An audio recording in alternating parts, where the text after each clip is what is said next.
अस्सलाम वालेकुम दोस्तों। एक ऐसे इंसान के बारे में आपकी क्या राय होगी जिस इंसान का ताल्लुक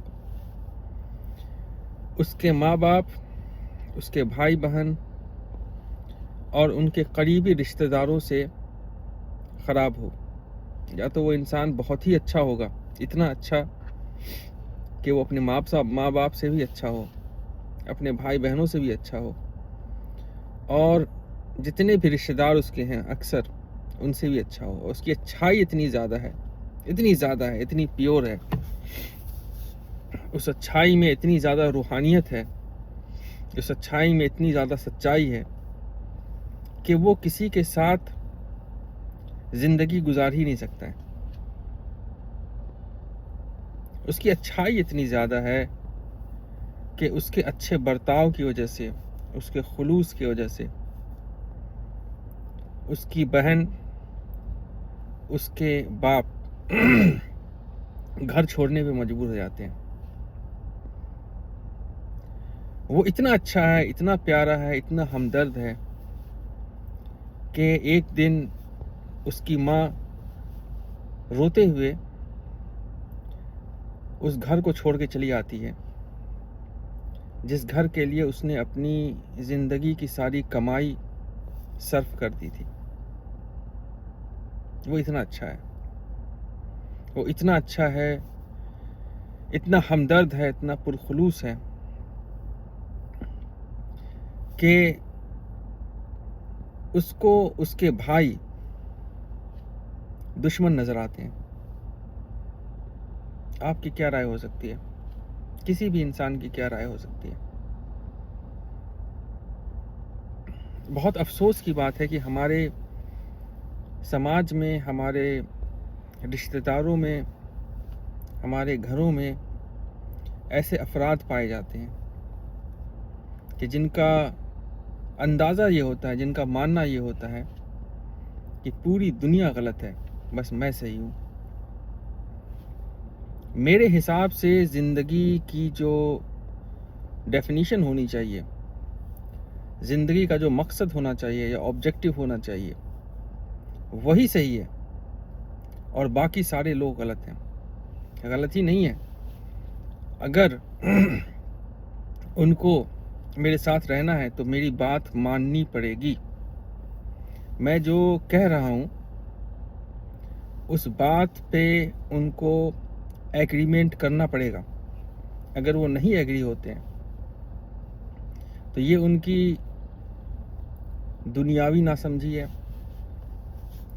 अखलाकी कमज़ोरी है। मतलब ये वो ऐसे लोग हैं जो मौजूदा दौर में रहने के लायक ही नहीं है। वो इस लायक ही नहीं है कि मेरे साथ रह सकें। उनका मुझसे दूर रहना ही अच्छा है, या ये कहिए कि उनका उस घर से निकल जाना अच्छा है जिस घर में मैं रहता हूँ। अच्छा, ये मेरा घर कैसे है? ये तो मेरी माँ की कमाई, मेरे बाप की मेहनत, उनकी कुर्बानी और उनकी जद्दोजहद का नतीजा है। लेकिन मैं ये बातें नहीं मानूंगा। ये तो मेरा हक है। मैं इस दुनिया में हूँ, मेरे माँ बाप मुझे इस दुनिया में लेके आए हैं, तो ये एक ऐसी चीज़ है जिसमें मैं थोड़ी रिस्पॉन्सिबल हूँ। ये तो उनकी जिम्मेदारी है कि उनकी जिम्मेदारी ये है कि मेरी हर खुशी का ख्याल रखें, मुझे खाना खिलाएं, मुझे कपड़ा दें, मुझे रहने की जगह दें। ये उनकी जिम्मेदारी है। मतलब मेरा कोई उस पर मेरे ऊपर कोई जिम्मेदारी नहीं है। मुझसे पूछ के थोड़ी पैदा किया है उन्होंने। ये तो वो दुनिया में लेके आए हैं और उनको मेरी सारी खुशी का ख्याल रखना है, सारी ज़रूरत का ख्याल रखना है। और जब मुझे ये लगता है कि वो मेरी खुशी का, मेरे ख्वाब का ख्याल नहीं रख रहे हैं, तो कौन गलत है? मेरे माँ बाप गलत हैं। तो उनको इस गलती की सज़ा मिलनी चाहिए। और ये सज़ा ऐसी मिलनी चाहिए कि उनको घर से निकाल दिया जाए। मैं क्यों घर से निकलूं? मैं कोई परेशानी क्यों उठाऊं? क्या मुझसे पूछ के पैदा किया था उन्होंने? मान लीजिए कि मेरे माँ बाप ने बहुत ज़्यादा आसाइश का सामान मुझे नहीं दिया, ये उनकी गलती है। मैं तो पैदा ही हुआ था बहुत स्पेशल। मतलब मेरी जो सोच है वो इतनी ज़्यादा बड़ी है, इतनी ज़्यादा वसी है, और मेरी सोच इतनी ऊंची है कि वो वहाँ तक देख ही नहीं सकते। अब बताइए किसकी गलती है? मेरी गलती है। मेरी इतनी ऊंची सोच है। हाँ ये तो उनकी खुशकिस्मती है कि इतनी ऊंची सोच वाला बच्चा उनका बेटा बना। अगर होता तो ये भी हो सकता था कि एक बहुत ही छोटी सोच वाला बेटा भी पैदा हो सकता था, जो गुलाम की तरह 9 से 5 जॉब करता, नमाज पढ़ता, रोज़ा रखता, मतलब एक इनसिग्निफिकेंट लाइफ जी रहा होता। ऐसा भी बच्चा हो सकता था। लेकिन देखिए कितनी खुशकिस्मती की बात है कि उनके घर एक ऐसा बच्चा पैदा हुआ जिसकी सोच इतनी ज़्यादा है, इतनी बड़ी है। अब उस सोच को पूरा करने के लिए, उस सोच के नतीजे में जो ख्वाब आ रहे हैं, उसको फुलफिल करने के लिए आपके अंदर ताकत नहीं है, तो किसकी गलती है? मेरी गलती थोड़ी है। उनकी गलती है जिन्होंने मुझे पैदा किया है। उनको सोच समझ के पैदा करना चाहिए था ऐसे बच्चे को, जिसकी सोच इतनी ज़्यादा है कि उस सोच में वो समा नहीं सकते हैं। जिस गरीबी में उन्होंने पैदा किया, उस गरीबी से मैं उनको निकालने की कोशिश कर रहा हूँ वो समझ ही नहीं रहे।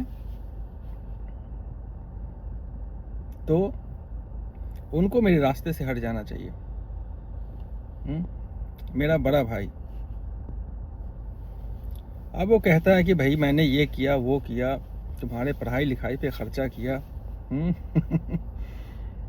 तुम्हारी जो है ज़रूरत को पूरा किया। अरे वो तो बड़े भाई का फ़र्ज़ है। जो भी बड़ा भाई होता है वो करता है। उसमें उसका कमाल क्या है? नौकरी करते हुए कहता है कि जो उसकी लाइफ सेविंग थी उस वक्त, उस सेविंग को उसने ब्रेक करके मेरे कॉलेज का पैसा दिया। तो क्या बड़ी बात कर दी? सेविंग जो होती है उसको ब्रेक करना, उससे पैसा निकालना, उसमें टाइम ही कितना लगता है? अरे आजकल तो सब कुछ ऑनलाइन हो जाता है। अगर उसकी सेविंग की जो है लगभग आधी सेविंग अगर मेरे पढ़ाई के फीस के इंस्टॉलमेंट में चली गई, तो भाई हमसे पूछ के उन्होंने जो है फीस दिया था। हमने कोई गन पॉइंट पे मजबूर किया था? अरे मेरी इतनी बड़ी सोच है, इतना बड़ा आदमी हूँ मैं, इतनी ज़्यादा, मतलब क्या मैं कहूँ अपने बारे में। इतनी बड़ी पर्सनालिटी हूँ मैं, और उस पर ये इल्ज़ाम लगा रहे हैं। अरे बड़ा भाई होता ही इसलिए है ना, कि वो सबकी देख रेख करे। ये तो काम ही है, नेचर ने इसी तरीके से उसको पैदा किया है। बड़ा भाई का काम है कि घर की पूरी देख रेख करे, है ना, सबको पढ़ाए लिखाए, शादी ब्याह में खर्चा करे, अपनी उम्र ख़त्म कर दे। यही तो काम है बड़े भाई का। लोग दुनिया में समझते नहीं हैं। अब उसकी सोच छोटी है। बड़ा भाई भी बड़ा बन सकता था, मतलब एक एंटरप्रेन्योर बन जाता, कंपनी खड़ी कर लेता। हमने थोड़ी रोका था। अब वो अपना अच्छा बनने के चक्कर में जो है सबकी हेल्प करते चले जा रहे हैं। तब लोग तो उसको अच्छा कह रहे हैं, या उनको मिल गया उसका इनाम। अब इसको बोले कि नहीं भाई हमने तुम्हारे ऊपर हेल्प किया है, मदद किया है, तो ये उसकी बेवकूफ़ी है। दुनिया में ऐसे बहुत बेवकूफ़ लोग हैं जो ना दूसरों की मदद करते रहते हैं। भाई की हेल्प कर रहे हैं, बहन की हेल्प कर रहे हैं, माँ बाप की हेल्प कर रहे हैं। ये हेल्प नहीं करना चाहिए। हेल्प बहुत ही गलत वर्ड है। आप देखिए कि वो कितनी ऊंची सोच के हामिल हैं। कितनी ऊंची सोचते हैं। नहीं ऊंचा सोच रहे हैं तो भाई उनको रहने दो। आपने मेरे ऊपर पैसा लगाया तो हमसे पूछ के लगाया। हमने कोई मजबूर किया था? नहीं किया था। तो ऐसे बेवकूफ़ लोग होते हैं। तो अब जो है, जब मेरी सोच के साथ आप चल नहीं पा रहे हैं तो आपको तो छोड़ना पड़ेगा। अब मैं क्यों छोड़ूं? मैं कोई नुकसान बर्दाश्त क्यों करूं? जब हमको आपने पूछ के पैदा नहीं किया, हमारी जो एग्जिस्टेंस है उसके जिम्मेदार आप हैं, तो आप ही मेरी खुशी के सारी जिम्मेदारी उठाइए। और जब आप मेरे साथ नहीं चल पा रहे हैं, मेरी खुशी को समझ ही नहीं पा रहे हैं, तो जो भी है मेरा है ना। आप इस जगह से निकलिए। चाहे आप मेरे बाप हो, माँ हो, भाई हो, बहन हो, आपकी कोई जो क्या कहते हैं उसको, बहुत बोलते हैं लोग, जो लोग अच्छा बनने की कोशिश करते हैं, बहुत कुरान हदीस बोलते हैं, वो बहुत बोलते हैं कि भाई इखलाकी जिम्मेदारी। ये सब कुछ नहीं होता है इखलाकी जिम्मेदारी। इखलाकी जिम्मेदारी कमज़ोर इंसान होता है, मजबूत इंसान होता है ना। आप कमज़ोर हैं, जब आप कमज़ोर हैं तो बोलते हैं मोरालिटी, अखलाकियात, है ना। फिर आप लेके आ जाते हैं रिलीजन को, फिर बोलते हैं संस्कार। ये सब क्या होता है? ये सब कमज़ोर लोगों की वोकैबुलरी है, शब्दावली है, कमज़ोर लोग जो होते हैं, है ना। और दुनिया में कमज़ोर की जगह नहीं है। यही तो नेचर का कानून है। नेचर में क्या होता है, जो सबसे स्ट्रांग होता है वही सबसे आगे रहता है। तो आप नेचर के कानून को नहीं मानिएगा। आप नहीं मानिएगा कि जो स्ट्रांग स्पीसीज है वही जो है अल्टीमेटली विनर होती है ना। अल्फा पर्सनैलिटी, ये नया टर्म आया है। अब कैसे जाने आप लोग, देहाती लोग हैं, भुच्चर लोग हैं, अल्फा टर्म को कैसे नहीं समझेंगे आप? अल्फा पर्सनैलिटी, आप लोगों के अंदर कोई सेंस ऑफ एंटरप्रेन्योरशिप नहीं है। आपके अंदर कोई मतलब जिंदगी को अच्छा बनाने का, बेहतर बनाने का, जिंदगी में ऊंचा उठने का, अपनी शान व शौकत, स्टेटस, उसको बढ़ाने का कोई स्पिरिट ही नहीं है। मतलब जाहिल देहाती लोग हैं आप लोग। और फिर आप मुझे जिम्मेदार बोलते हैं। बड़ी अजीब सी बात है। ऐसे लोगों को समझाया ही नहीं जा सकता। और फिर लोग कहते हैं कि भाई तुमने जो है गलती करी है, जुर्म किया है, तुम क्रिमिनल हो। अरे भाई, हमको क्रिमिनल बोल दिया। क्रिमिनल कैसे बोल दिया? कौन सा क्राइम किए हम? हमने बोला था अपने बाप को कि घर से निकल जाओ? हम तो बोले ही नहीं है। इस बात को साबित कर दीजिए कि हम बोले कि घर से निकल जाओ। अब हम जिस तरीके से रहते हैं उससे उनको कुढ़न है, मेरे घर वालों को कुढ़न है कि भाई हम क्या काम करते हैं, मेरे किस तरह के लोग मिलने वाले हैं, किस तरह के लोग हमसे बातें करते हैं। इससे आपको परेशानी है। मान लीजिए कि मानिए क्या इस बात से आप डिसएग्री करेंगे? तो जिसको परेशानी है वो अपना रास्ता देखे। मैं अपना रास्ता देख रहा हूं। हम जहां हैं वहां से हम नहीं हिलेंगे। आपको परेशानी है, आप चले जाइए। यही दुनिया का कानून है। माइट इज राइट, और जो हम सोचते हैं वही राइट है। समझ में? ये मेरी सोच है। अब ये लोग जो बात कर रहे हैं, कुछ और भी बातें करते हैं। तो पहली चीज़ ये है, अब मैं आता हूँ इस चीज़ के ऊपर कि हल क्या है, इलाज क्या है? इलाज ये है, पहली चीज़ कि ये इन चीज़ों को माने कि इनके अंदर जो भी शिकायत है वो सब गलत है। उसके बाद हमसे आके माफ़ी मांगे, हमसे आके इस चीज़ की माफ़ी मांगे कि मेरी सोच को उन्होंने गलत समझा कैसे। पहली चीज़ इसकी माफ़ी मांगिए। फिर आप ये माफ़ी मांगिए कि आपकी वजह से मेरी ज़िंदगी में जितनी परेशानी आई है, मतलब इतने छोटे सोच के आदमी आए हैं आप लोग, ना तो खुद ज़िंदगी में आगे बढ़ना चाहते हैं, ना किसी को बढ़ाने देना चाहते हैं। और जितनी भी मेरी परेशानी है, जितनी भी तकलीफ़ है, उसको कौन देने वाला है? आप ही लोग देने वाले हैं। मेरे ऐसा परफेक्ट आदमी कोई गलती कर सकता है? मेरे इतना अच्छा आदमी, जितना अच्छा मैं हूँ, आप समझ ही नहीं पाएंगे इस चीज़ को। आपके अंदर ये कैपेसिटी ही नहीं है इस चीज़ को समझने की कि मैं कितना अच्छा आदमी हूँ।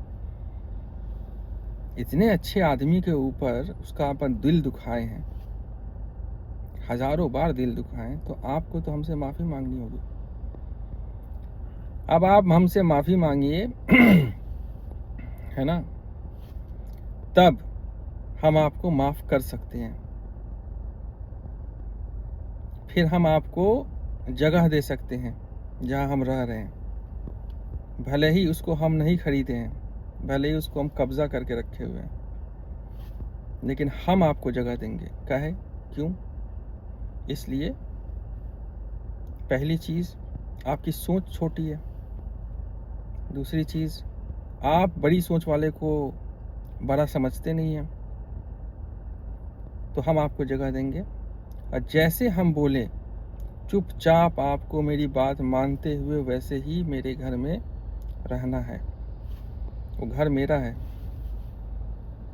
इसलिए कि मेरे पास वो सारे रीज़न हैं, वो सारी ताकत है जिसके आगे आपको जो है सजदा करना चाहिए, है ना। ये मैं हूँ, ये है मेरी सच्चाई। और जब तक आप हमसे माफ़ी नहीं मांगेंगे, तब तक हम आपको अपने पास जो है कोई जगह नहीं देंगे। और ये रिश्ता विश्ता कुछ नहीं होता है। माँ बाप क्या चीज़ है? कुछ नहीं है, बस एक बायोलॉजिकल रिश्ता है। और क्या है? भाई बहन क्या है? कुछ नहीं है। ये सब धौंस वौंस किसी और को दीजिए जो कि कमज़ोर लोग हैं, कि हाँ हमने तुम्हारे लिए किया, तुम्हारे लिए पैदा किया, तुमको खाना खिलाया, है ना, तुम्हारी परवरिश करी, कॉलेज का फ़ीस दिया। ये सब चीज़ कमज़ोर लोगों को सुनाइए। मेरे जैसा स्ट्रॉन्ग आदमी, एंटरप्रेन्योर आदमी, इतनी ऊंची सोच का आदमी, उसके सामने ये सब बात करिएगा तो उससे कोई फ़र्क पड़ेगा? कोई फ़र्क नहीं पड़ेगा, है ना। तो इस चीज़ को समझिए, दुनिया बदल रही है, और बदलती दुनिया के साथ अपनी सोच बदलिए।